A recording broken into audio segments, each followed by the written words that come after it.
रखो तभी आप आगे बढ़ोगे। और एक बात और उनकी थी कि यदि जिंदगी में आगे बढ़ना है तो छोटे सपने मत सोचो, छोटी सोच मत रखो, बड़ी सोच रखो तो जिंदगी में आप आगे बढ़ोगे। तभी तो देखो रामेश्वरम के मछुआरे परिवार से, साधारण मछुआरे परिवार से निकलते हुए रामेश्वरम की गलियों में अखबार बेचते हुए, पढ़ाई करते हुए इंजीनियरिंग करी, वैज्ञानिक बने, देश के प्रखर मिसाइल मैन बने, देश के एटॉमिक परमाणु बम के भारत में करने वाले भारत के राष्ट्रपति बने। ऐसे कर्मशील कर्म व्यक्ति अब्दुल कलाम जी रहे। और जब 1998 में भारत ने पोखरण विस्फोट किया, वही पूर्व में कांग्रेस सरकार नरसिम्हा राव जी थे, उन्होंने पूरी कोशिश करी थी पर वो कर नहीं पाए थे। अमेरिका ने रोक दिया था, दबाव आया था। और जब वाजपेयी जी प्रधानमंत्री बने, उन्होंने कहा परमाणु विस्फोट हम करेंगे।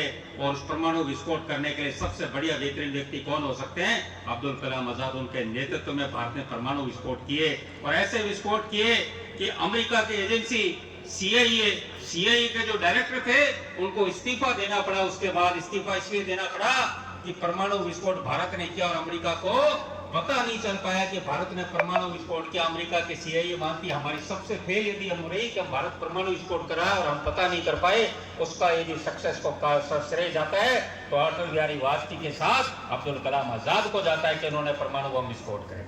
मैं साथियों यही कहूंगा, ऐसे महान व्यक्ति, ऐसे महान भारत में बिरले ही जन्मते हैं। और उनका सपना था कि भारत आगे बढ़े, भारत विकसित बढ़े। उसी विकसित भारत के सपने को आगे लेके जा रहे हैं नरेंद्र मोदी जी। भारत को विकसित भारत के रूप में 2047 में भारत विकसित हो, वो जिस तरह से अब्दुल कलाम जी अंत तक काम करते थे। आप देखिए, जो व्यक्ति गीता की बात को रखते, वो सितार का उनके शौक था, सितार बजाते थे, उनको शौक था तरह तरह के रुचि का। वो हमारे हर युवाओं के लिए आज यदि हम देखें समाज में तो उनकी किताबें पढ़नी चाहिए, उनसे प्रेरणा लेनी चाहिए कि कैसे व्यक्ति। तो उन्होंने कहा कि आदमी आगे बढ़ सकता है तो रामेश्वरम की गलियों से, मछुआरा परिवार से राष्ट्रपति भवन तक पहुंचे। और राष्ट्रपति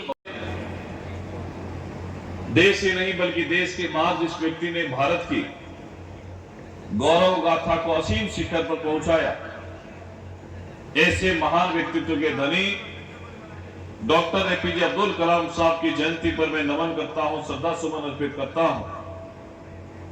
और 1998 में जब बहुत छोटे थे हम लोग, उस समय हमने देखा कि देश में परमाणु विस्फोट हुआ। ना हमें पता, ना देश के बाहर उन विदेशी ताकतों को पता। ऐसा महान काम अगर किसी व्यक्ति ने किया, वो डॉक्टर एपीजे अब्दुल कलाम साहब थे, जिन्होंने तत्कालीन प्रधानमंत्री अटल बिहारी वाजपेयी जी के साथ में मिलकर पूरी दुनिया को चौंका दिया। और परिणाम ये रहा कि भारत पर आर्थिक प्रतिबंध लागू हुए, लेकिन फिर भी भारत में आप सब लोगों के सामर्थ्य, परिश्रम के आधार पर उन विपरीत परिस्थितियों से बाहर निकलते हुए स्वामी विवेकानंद जी के सपनों का भारत बनाने के लिए 2024 में झुंझुनू की धरती से जो आपने आगाज किया है अल्पसंख्यक मोर्चा ने, मैं सोचता हूं कि चाहे यहां झुंझुनू का उपचुनाव हो, चाहे उपचुनाव के बाद में राजस्थान की राजनीति हो, चाहे देश की राजनीति हो, ये कार्यक्रम मील का पत्थर साबित होगा। अब्दुल कलाम आजाद साहब के जीवन को हमारे जीवन में स्वीकार करने की जिम्मेदारी, उनसे प्रेरणा लेकर आगे बढ़ने की जिम्मेदारी यहां बैठे हर एक व्यक्ति की है। मैं सोचता हूं नरेंद्र मोदी के सपनों का भारत, जहां सबका साथ सबका विकास की बात होती है, जहां प्रधानमंत्री किसान सम्मान निधि हो, उज्ज्वला के सिलेंडर हो, चाहे प्रधानमंत्री ग्राम सड़कें हो, चाहे जनधन के खाते हो, चाहे प्रधानमंत्री जल जीवन मिशन योजना हो, ऐसी योजनाएं जहां सभी जाति, धर्म, पंथ, मजहब से ऊपर उठकर उस जरूरतमंद व्यक्ति के परिवार को आर्थिक, सामाजिक, राजनीतिक रूप से संबल देने का काम ये जन कल्याणकारी योजनाएं करती है। इनका फायदा हम सबको मिलता है। ऐसे विवेकानंद जी के सपनों का भारत बनाने के लिए आज दुनिया के अंदर भारत नरेंद्र मोदी के नेतृत्व में आगे बढ़ रहा है। और लगातार तीसरी बार देश का नेतृत्व करने की ताकत आप लोगों ने प्रधानमंत्री को दी है, इसे भारतीय जनता पार्टी को दी है। मैं आप सबसे आह्वान करते हुए कि आइए 2047 के अमृत काल में, आजादी के अमृत उत्सव में देश दुनिया की सबसे बड़ी आर्थिक ताकत बने, सबसे बड़ी सैन्य ताकत बने, जिसका सपना कभी अब्दुल कलाम आजाद साहब ने देखा था।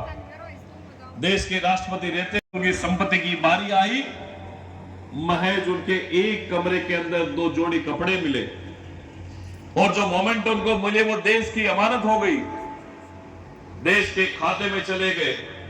उन्होंने दान कर दिया कि इस जीवन में मैं जब खाली हाथ आया तो मैं खाली हाथ जाऊंगा।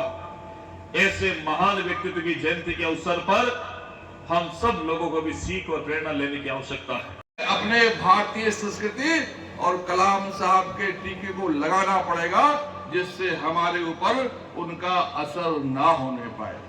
साथियों, बहुत समय से आप लोग यहाँ पर मौजूद हैं, काफी समय हो गया, इसलिए मैं ज्यादा आपसे बातें नहीं करूंगा। मैं एक शेर के माध्यम से अपनी बात को यहाँ पर खत्म करने की कोशिश करूंगा।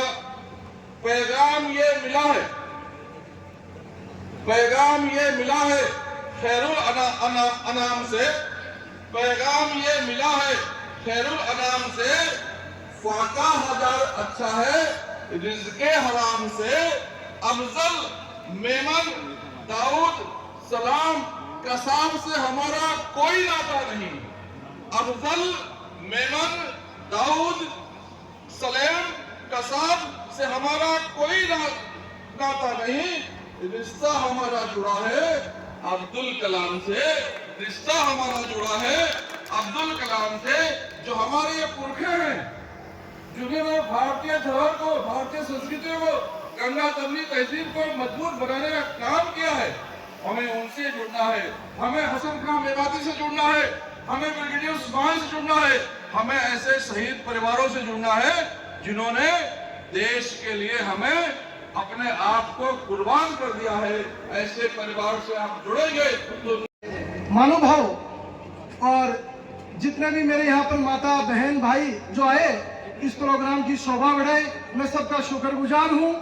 धन्यवाद। जय हिंद, जय भारत।